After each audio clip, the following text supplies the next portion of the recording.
Okay. Dave, can you hear me? I got you. Okay, great. I guess first thing, how the going the virtual meetings between the players and the coaches, is everything going pretty smoothly? It has.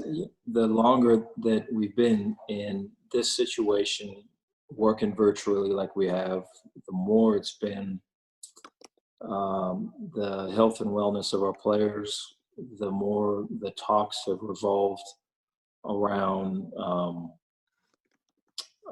getting to know their situation and getting to know their concerns and their feelings. Um, there's also been a fair amount of connecting with parents. Um, it is it is filtered away from heavy football. I think initially the thought was when we broke off like this that we would be in a in football soon. And, I look back at those times. It's it probably kind of ashamed to admit that, but back at that point, I felt that at some point we'd be back in football, and so we were very heavy into the schematic part of it. The longer it's been, the more we've kind of held that back. I think we've gone through the install period 3 times. So our players during this process have been the install cycle 3 different times, whether it's winter, spring, and then quarantine time, I guess. And so we're about to start the 4th cycle of it here coming up this next week. And so I think along with that, kind of concentrating on specific situations. So football installs as it relates to 2-minute to backed up situations, maybe 4-minute situations. Football installs as it relates to 3rd down specific situations. So kind of highlighting it that way, and then still building on us getting to know our players better. All right, next we'll go to Matt Mosley, ESPN Central Texas. Dave, what is the timetable you find yourself working with the most? I've seen college presidents and ADs say June 1st, players back on campus. When you start I know you can't know for certain, but when you start putting these timetables together, are you looking at June 15th? Do you have an August 1st? And do you have different plans that are attached to all those different contingency plans? We do. I think, whether it's a June it's a June start, which I don't think is going to happen, or it's a July start, which I think is probably a little bit more fair. But we do have different plans for those as it goes, and I think a lot of that,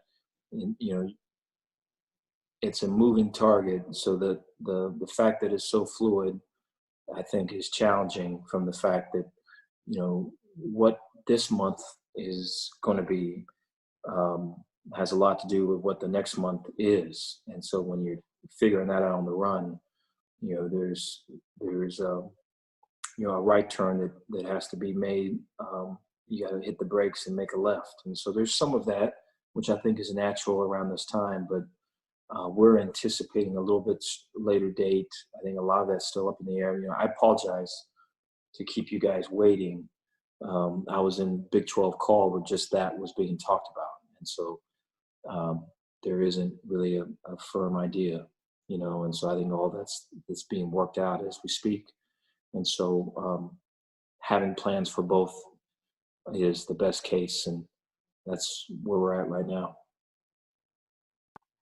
Next, we'll go to David Smoke. Dave, thanks for your time today. If you would have known this was going to happen, would you have taken this your first head coaching job? Yes. It's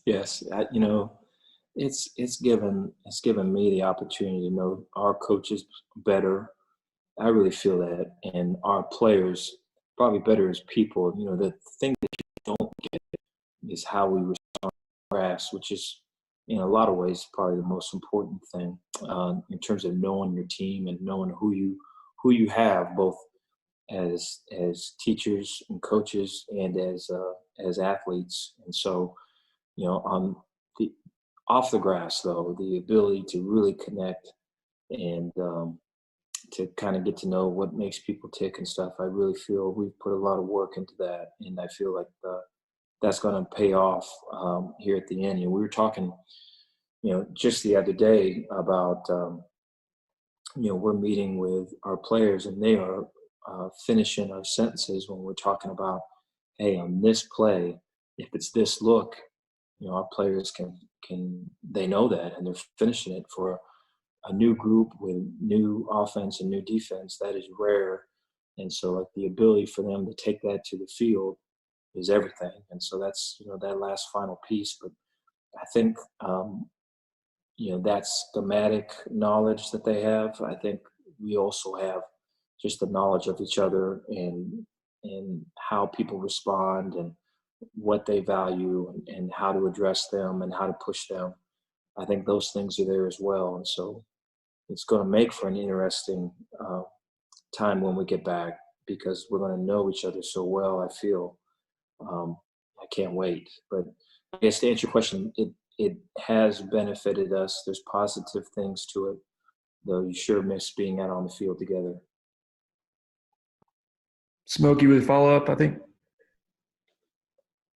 Okay.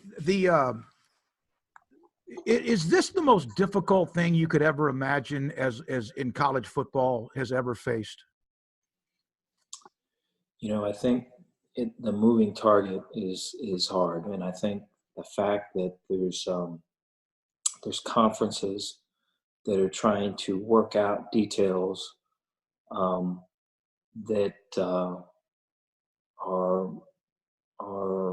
wide-ranging and fluid, I think, is difficult when there's not an overall this is what we're doing. And so I feel like that part, just being in those discussions, I have so much respect for our commissioner and our Big 12 fellow head coaches. The talk there is so forthright and honest, and I feel it's for the best of college football. There's tendencies, I imagine, to be talking about, hey, this is the best for my particular team or my particular school. And I don't feel that in these talks. And as we're trying to kind of navigate kind of what's what, it's, we're doing that on our own, kind of one eye to what this league is doing, or what one eye to what that league is doing. So that part is difficult. I think the communication with our players and the communication with our coaches in terms of staying on the same page. As a new staff, I think there's some difficulty to it. I think when you step into that, though, there's a lot you can get out of it. And so I feel, we're going to be the better for it when all of it's said and done, when we are back together. Next up, Jerry Hill. Hey, Dave, how are you? Good. Couple of the grad transfers that came in. Can you talk about those two guys, William Bradley King and Gunnar Royer, and what are you seeing in terms? You still got hopefully 3 or 4 months till the season starts, but do you expect any more comings and goings in the transfer portal? With Gunnar, we see him addressing a need. He's got good experience. He's his times are really good in terms of getting the ball back, and he's got good size and agility for making plays down the field when needed. And so a really good fit for that position for us, and a great person, and just getting to know him. Really respect where he's coming from and what he's all about, and I think it's a really good fit. With William, I think he addresses a need for us with a kind of a newly created position for us. And I think his experience and skill set are a perfect fit for this position that we've got. And so, he's really looking forward to coming in and competing and showing everybody what he can do. And I'm excited for that too. I think looking forward, I think any time that we can strengthen the offensive line, the defensive line, I think that's something that we're always going to pay attention to and be alert for. And so we're looking to get better in those areas. Thanks, Dave. And apparently Mosley has a radio show at 3, so I'm going to let him get his second one in real quick before they go on the air. Thank you, Taylor. Thank you, Dave. Do you have to, when you think about putting these installs and these defensive packages, you and Ron, do you think because of the short amount of time, you're going to have to limit? Obviously, there's a ton of stuff you would like to put in. Are you going to have to go with sort of a limited or reduced package if you're on, let's say, a July 15 or August 1st type start time?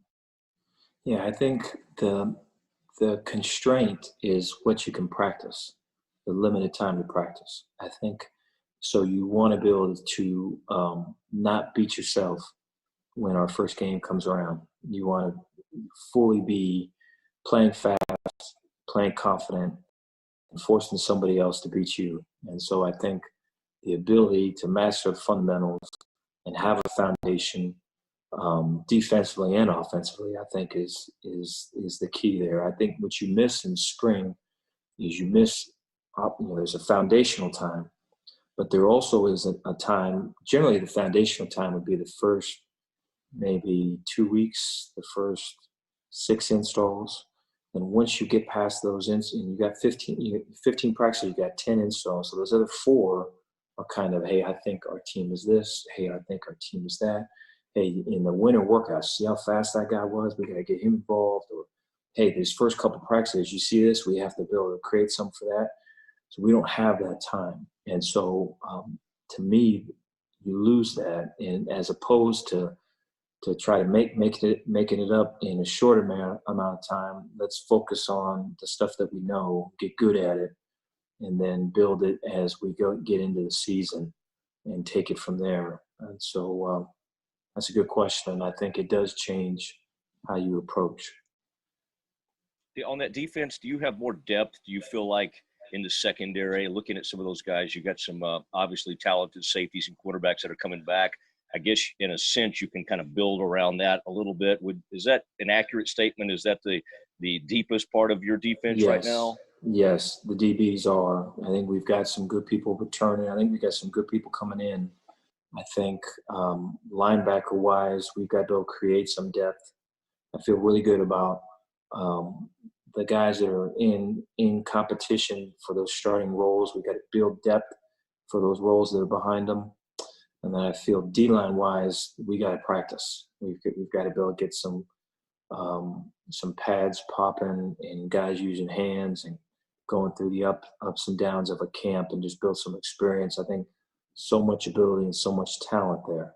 I think the ceiling's very high. The experience can be better. Thanks. Next up, Matt Roberts. Hey, Coach. Thanks for taking some time with us today. Hey. First off, I just kind of, what has this been like trying to move to a new city, move your family from South Louisiana, take care of all of that, and then also, focus on the football side of things? No, it's been great. I think my family is really excited about this move. I think, I've got the house now here in Waco, so I have a inflatable mattress. And I've got, the pepperoni pieces that are in the freezer. And so that, when I drive up, so I spend the weekends in Baton Rouge with them. And, for example, like for Mother's Day, I'll be in home in Baton Rouge with my family. And then I drive up and try to be able to get as many recruiting calls as possible on that drive. And, our department here has done a great job of kind of teeing those up for me. So about every half hour I'm on the phone. So it's gotten to where it flies by. But then when I'm up here, it's the ability to kind of get to work on the plan, like we were talking about earlier, the planning and the contingency planning about every plan you have. Like I say, if you're going left, you need a plan to go right, just about everything you're doing. And so it allows the time to do that up here. So I think that's been going on for about 3-4 weeks. And so I can see that continuing here for a little bit. But they've been great. They're really looking forward to coming up, and they all want to see their rooms at the house, and they all want to run around up here and kind of embrace Waco, embrace Baylor some more. But yeah, I feel good about the gelling of our staff. I think a lot of guys have made the move this past week, and so we got more guys here in Waco than we've ever had, and so this is about the time generally that you would see that. So we're kind of right on schedule, and so I think families are getting situated, people are getting kind of into their groove, and I feel good about where we're at. And just real quickly, obviously the NFL draft a couple weeks ago, you guys had several players taken. What was that like for you to watch those guys that you coached up and kind of watch grow up, go on to the NFL? It was exciting. I think we all were just so hungry to watch some type of sports, and we're all kind of glued to that. And just the LSU players that I was a part of recruiting it was fun to see them and see them with their families and remembering the recruitment and everything. And when Rashard Lawrence got drafted, I talked to Rashard the other day, and I told him when he got drafted, I jumped out of my seat. I was so excited for him. I thanked him for really a lot of the thankless work that he did in his position. And so it was just so cool for him to go and do something like that, and then for people to see it and notice it and recognize the player he is, and for him to have an opportunity now. I'm so proud of him and excited. Excited for a lot of our guys. I had the opportunity to talk to a lot of the draft selections here at Baylor, and told them how I felt that some of them I had met, some of them I hadn't, and so just sitting at home watching the draft, and I'm getting texts on when do you think Denzel's going to go, or when do you think so and so is going to go, and I don't know, and we're all kind of texting and talking back and forth like we know him. And I told him that. I said, we don't know him yet, but we're all like root for you. And so when guys were getting drafted, we were way excited. And I called him to wish him congratulations, tell him to welcome here anytime. And what a great weekend it was. And I'm so happy and proud of all of them. All right, next we'll go to Grayson Grutafer. Hey, Coach. I was just wondering, since, the dead period is kind of extended over and over again, as far as recruiting goes, how has y'all's kind of mindset changed and evolved, as far as filling out for 2020, but also, moving in the direction for 2021? Have y'all incorporated anything new because of it? Yeah, we are. I give a lot of credit to both Vince Ginta and our recruiting staff. I think they've done a great job of identifying recruits and finding guys that fit our positional needs. We talk about for 21 specifically, we're looking for these many linebackers, these many corners, these many old linemen, these many tackles, and out of that group, then here's a board of how guys are ranked and how we look at them. They've done a great job of that and keeping in touch with the coaches of kind of how that board looks and the communication and what it's been like. And, it's a brand new world with all of this, with a lot of guys being able to be contacted and then, people not being able to see your campus. And so the ability to reach out and be available and communicate and talk with parents, all of that has been a strength for building the 21 group, I think. So about 4 or 5 weeks ago, we started really mixing in more of the 22s, of identifying and building that board, watching film, evaluating, working to get offers out, communicating with high school coaches. Who do you think? And who do you see? Who's coming up? And who should we be looking at and building that? And so I feel stronger, much stronger about where we're going with our 22s. And it's been a work in progress, but I feel like we're on the right path. Okay, Coach, quick follow-up. I was just also curious, have y'all incorporated any virtual tours or anything like that, which I know kind of has been the new norm now for visits since there aren't any right now? Correct. Yeah, we have. We have that one call during this time in terms of our recruiting guidelines, and so like most people, we've used that time for like a virtual meet, and so much like we would be taking in a laptop into a recruit's home and kind of talking through this, talking through that. We do that off of like a Zoom call, and so we'll be able to highlight our coaches, have like a highlight of what the stadium's like and what the facilities are like and what our academic programs and the Baylor campus, the city of Waco, to give people an idea of what we can offer and really try to highlight our strengths. And so I think that's been going great. We try to get the families to all sit down and be a part of it. And, so far, so good. Thanks, Coach. Appreciate it. Next up, Chuck Carlton. Hi, Dave. Hey. Recently on one of these Zoom calls, Tom Herman was talking with us and shared the fact that you guys had discussed, just from a coaching standpoint, how to handle this situation. Kind of there is no blueprint, that sort of thing. Just wondering what you maybe took away from that, and if you reached out to any other, coaches or mentors, and what's the best advice that you've been given during this time? Yeah, I think it's a good question. I think a lot of it has been just that communication, because nobody really knows. And so it's, one thing we were talking about is the June 1st or June opening or July opening in terms of getting going. And so getting people's opinions, trying to get the medical opinions. I think it's a race to be educated with areas that, maybe we haven't been an expert in. And so to read as much as possible, to talk to people that are on committees. Just the other day, I talked with Pat Fitzgerald, who's a chair of, I think it's American Football Coaches Association. I talked with Paul Chris at Wisconsin, Matt Wells, and Tom Herman. And so you try to be able to get as many people as you can, just their opinions. And they're doing it the same way. They're reaching out as well, trying to get a consensus. There isn't something that's been done before in this area. So before I think guys are making moves, they're kind of calling, seeing what other people are doing before they're making their decision. And we're no different over here. Next, we'll go to Pranay from the Lariat.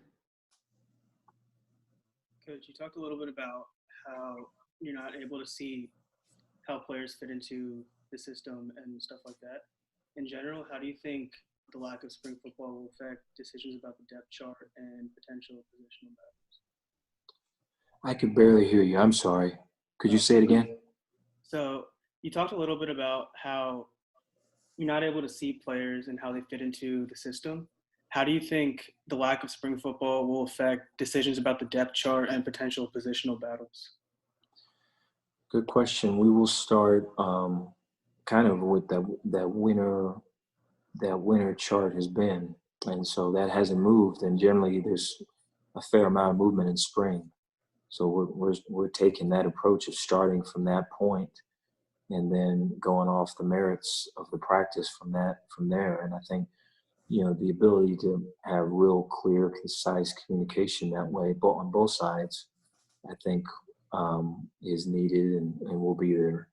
But I feel like the opportunity for guys to compete, to make great impressions, with a lot of times for a lot of them, for coaches that they haven't played for before, and guys that are coming in with kind of clear minds on what's possible and what we can do. I think all of that is there, and I know our guys are excited about that opportunity. I know I am. I think the ability to make a decision on what this time frame looks like, and between the get back to play shape, right, and testing and evaluation time, the camp kind of competing to play, learning schemes time, and getting ready for a game time. Those are the three areas. And so I think, that middle area may be compressed some. And so I think, that just being, again, communicated and being everyone on the same page, we can all collectively go and get it. Next up, Kevin Lundquist. Kevin, you're muted. All right, Dave, can you hear me now? Yes. Okay. My question is because when you guys broke off with your players about 2 months ago, you obviously couldn't evaluate them during this time. So what are some things that you and your staff are trying to rely on them to maybe communicate to you where they're at, how they're developing on things that they're working on by themselves? There's not a whole lot we can do there. And so that's I think there's, we cannot ask for any really type of feedback or anything from a workout or from a run or any of that. So we have workouts for them to do. And so, when we talk to them, we'll talk about how their day went. And they'll address if they, hey, I worked out today, I did this and I did that, but we're not able to hold them accountable to anything or enforce any form of a workout. And so I think all of that and that's an NCAA rule. And so once we do get them back, then it just becomes that much more important to, like we talked about before, evaluate where they're at. So in a sense, the kid that left here, who's the kid that's now here, and how different is he from health and wellness, physical strength, physical endurance, and then evaluating that, assessing it, and putting the time that is necessary to build him back up to where he can be the best he can moving forward. And so there's a fair amount of time that's allotted for that on the return. But it is unique from that thought of outside of our football installs. There's kind of like an honor nothing code really we're doing. It's kind of like an honor code situation. Correct. Okay. Correct. And then I had a follow-up about you talked about the newly created position that William Bradley King is going to fit. Can you describe that a little bit more in detail, what that exactly is? Yeah, the Jack is an outside linebacker that is a primary rusher. And so I think his ability to situationally drop, I think, makes the 3-4 the 3-4. So the idea of defensively the 3-4 lining up and the offense having to decipher or account for the fourth rusher coming from various positions, I think is what makes the defense. And so whether we're creating a 4-man rush with a nickel slash outside linebacker, with either of the inside linebackers becoming a fourth rusher, or the Jack, which is a lot of times the weak side, sometimes the boundary outside linebacker, makes the defense. And so are they going to slide the protection to the Jack? Now you can bring the star or the nickel and get a one-on-one with the running back. Are they going to go big on big? And the 5-0 line are going to block the 5 most dangerous, which would include the Jack and may include the star. Now you can bring an inside linebacker and get a one-on-one on the back. Those are just 2 examples. And the run game also is affected. And so you want to be able to identify how they think, how they count, how they block. And then you want to send the person that can most disrupt kind of their way of thinking. And I think anytime that you can get that one-on-one matchup on your terms, so a strength versus a weakness, and do it with a really elite player, then it's an advantage for us. And I think he gives us that. Appreciate your time. All right, we'll go to Jason King next. Hey, Dave, thanks for taking a few minutes. Can you hear me okay? Yes. Okay, good.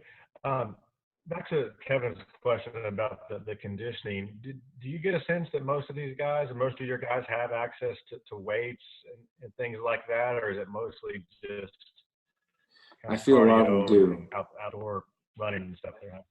Mm-hmm. No, sorry. Okay. Yeah, I feel like a lot of them do. In talking to them, I think they've been getting access to. Sometimes it's a garage gym. Sometimes it's a weight set that's in, a guest room. Sometimes it's been at a school, and so I think they've been able to get access to it all in various unique ways, and so it hasn't been a standard. And then the conditioning part, I know, has been talked about a lot on our calls about getting the run in the morning and that. And so I feel like the majority of our guys are really working hard to put it all out there and try to follow the program that we have. But you never know until we get them all back, just because we can't really ask for results or ask for evidence of anything. So I think, the leadership and the culture of the team is such that I think they all want to move as one. And I think when we get them back, it'll be reflected that we did that during this time. Also, just to follow up on the installs that you talked about, when you're doing it online or in Zoom meetings, how does that really work in terms of, you getting the sense that they're getting it? I mean, are you giving them tests, or is it just something you're going to have to trust that they're picking it up? I know you said they're kind of finishing your sentences at times. But. Yes. No, it's good. I think one of the things is we want to be able to try to minimize the groups so that you can see their faces. I think the whole thing with the Zooms is what makes it different than a phone call is that you can see the face and you can see the interaction, and you can kind of measure, are they locked in, right? And so, like, say if you have a big Zoom call, right, we have a Brady Bunch window that we're looking at right here, but say if there's guys that I'm not looking at here, they could very, very well be on a phone. Their head could be tilted watching Netflix or whatever it is. And so you want to be able to try to see that they're making eye contact, see that they're locked in. I think that's the first thing. And so try to have a group that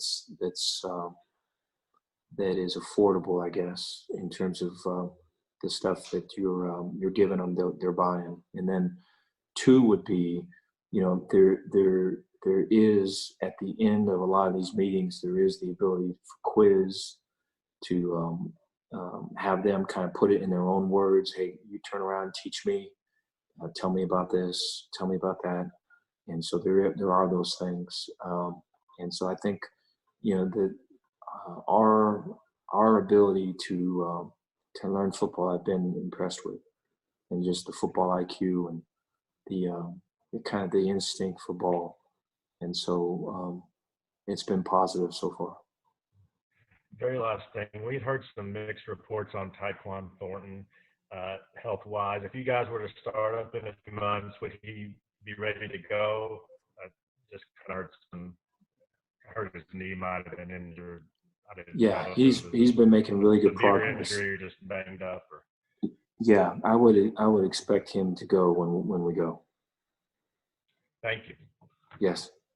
All right, we'll go back to Werner, and we'll go try to get through a few of these really quick, guys. Dave, a little different topic. I was wondering what your opinion is of the NCAA's proposal to allow players to use their likeness for endorsements, if you have an opinion on that.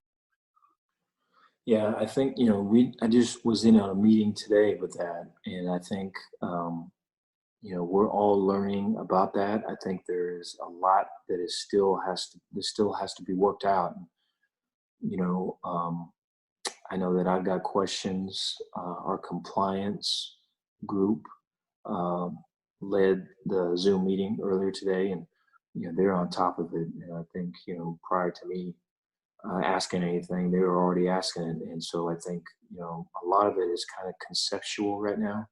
And so the ability to move into the next phase of it, with real pointed questions in terms of there's some tentacles that go different varying ways, and so just getting a grasp of that, I think, is that next step. But I think that anything that benefits the student athlete generally would be the thought, and just getting down the foundational beliefs and limits of this, I think, is that next step. Obviously, working with Coach Roberts before, what does he bring to the table, and is there just kind of a unique comfort level with you two guys having been there before? There is. I think Ron is he's very intelligent. He's very intense. He is a player's coach.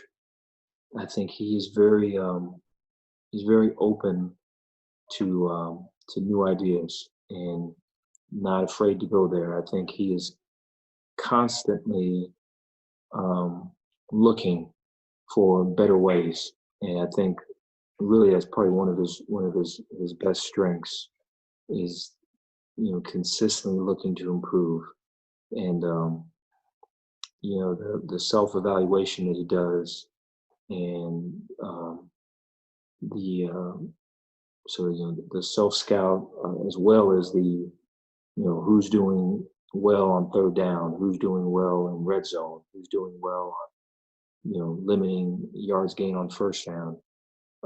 He's looking at all of it, and it's been fun to be with him again, because I'm in on those talks now, and I can see where things are going, and I'm excited about the progress there. I think he is always in the stop that I've been with him, and then the other times that I've been talking with him and I've known him, he's always utilizes people to their strengths and always put them in the best position to succeed. And I know he'll do that here. Thank you, Dave. Go to Jack Allen next. Coach, I know you've talked about how you aren't able to see the players work out and get an evaluation of on-field success, but in terms of what you've noticed off the field, whether it's football IQ or leadership, what players have really stood out in the last couple months? Well, I think you're looking at Terrell Bernard would be one. I think John Lovett would be another. Charlie Brewer, guys that are leading. Blake Vedier would be another one. I think when you look at those guys, they are they're leading their groups. There's others. I think the consensus of our team are guys that want to push, that want to lead, that want to take that next step, that want to be better than they were, last year. And I think it's inviting to a lot of our younger players. And so I think when you're at that point, when you're at that stage of being a team, you're close. And so I feel like, to get those guys all back on campus and to take that next step together, and I'm confident that we're all going to be moving in the right direction. A lot of it's been based on them texting the group when we've been off, communicating, making calls to teammates, encouraging guys. And so I think we've gotten stronger, and a lot of credit goes to them. We got time for two more, so we'll go to Stephen Hawkins, and then we'll finish with John Morris. Dave, we talked obviously about all the uncertainty of timing and stuff, and a time when you're trying to learn your players online as much as anything, and your staff's coming together. With all that, have you even had a chance to look at the teams you're going to be playing, your opponents? I mean, obviously the Big 12 teams you're going to play every year, and your non-conference teams. Yes. Yeah. So generally, in a lot of ways, the timing is flipped. And so usually what would happen would be we'd have spring ball, and right after spring ball, we'd be out in spring recruiting. And during that first week out, there would be a group of analysts / quality control and grad assistants that would stay here and do kind of review or recap or self-scout of spring. Hey, this was good, this was bad, we could do this better, we could disguise this, we could block this, and so on and so forth. And then after that week, then we would get into breakdowns of opponents.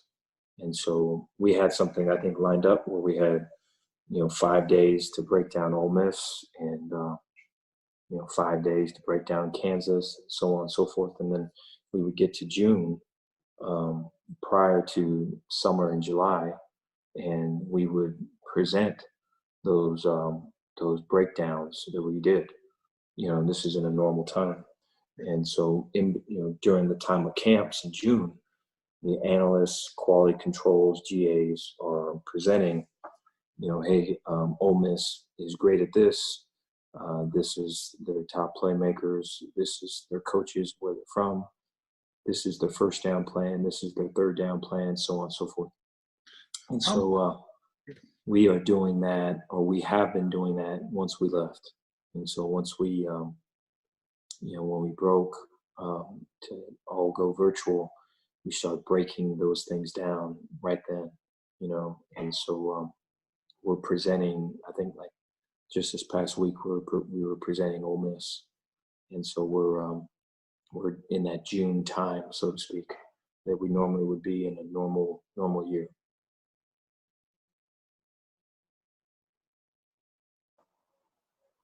J-Mo, finish us up.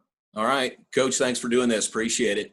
Given the information and all the input that you have available to you right now, what's, in your mind, do you have a strong feeling of the most likely scenario we're going to see in the fall? Is it going to be a full schedule? Is it going to be scheduled with half stadium full, full stadiums? Just what you know right now, what's your sense about that? I think most people on the calls that I'm in are trying to get the full schedule, and so the ability to get all on the same page of what exactly that looks like in terms of starting time, in terms of what the stadium's going to look like, in terms of what if one state is this, what if one state is that, in terms of what happens if one team gets a rash of people sick. Right? All of those things are all being talked about, and it's hard to navigate when there's so many things that are fluid. But I think the consensus is to try to keep things as close to normal as possible, and I think that's kind of the starting point for most people. I think the further you go down the rabbit hole, there's other options that are there. So I feel that certainly by the end of this month, by the middle of this month, I think a lot of that stuff will be better solidified and better laid out for all of us.